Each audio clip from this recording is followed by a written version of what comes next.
300 guests, You are a disgrace to this family. toasts, How dare you show your face here after what you did? Zero idea they were all about to be destroyed.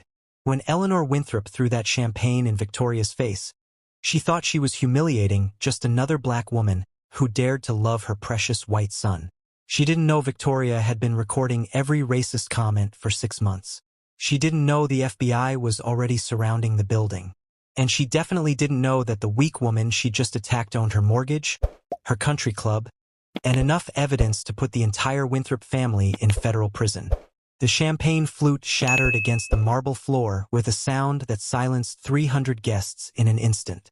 Victoria Ashford stood at the center of the Winthrop estate's grand ballroom, her sapphire blue evening gown now stained with vintage Dom Perignon, her dark skin glistening under the crystal chandeliers as the old woman in the crimson dress stepped back with a satisfied smirk. "Did you really think?" Eleanor Winthrop said, her voice carrying across the stunned silence with the precision of a blade. "That someone like you could ever truly belong in this family?" The words hung in the air like poison, and Victoria felt every eye in the room turn toward her. Some with pity, others with barely concealed amusement, and a few with the kind of hungry anticipation that comes from witnessing someone else's humiliation. Standing beside her, her fiancé James Winthrop remained frozen, his hand halfway extended as if he'd considered intervening but thought better of it. That hesitation, that single moment of cowardice, told Victoria everything she needed to know about the man she'd planned to marry in 3 weeks.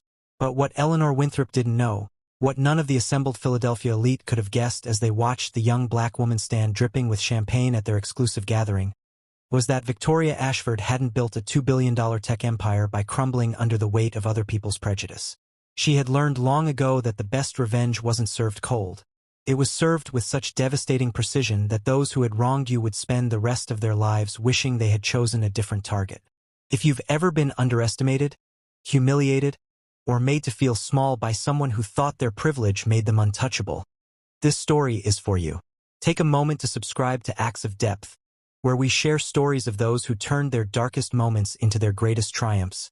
And remember to share this with someone who needs to be reminded that dignity isn't something anyone can take from you. It's something you carry within yourself, waiting for the perfect moment to shine.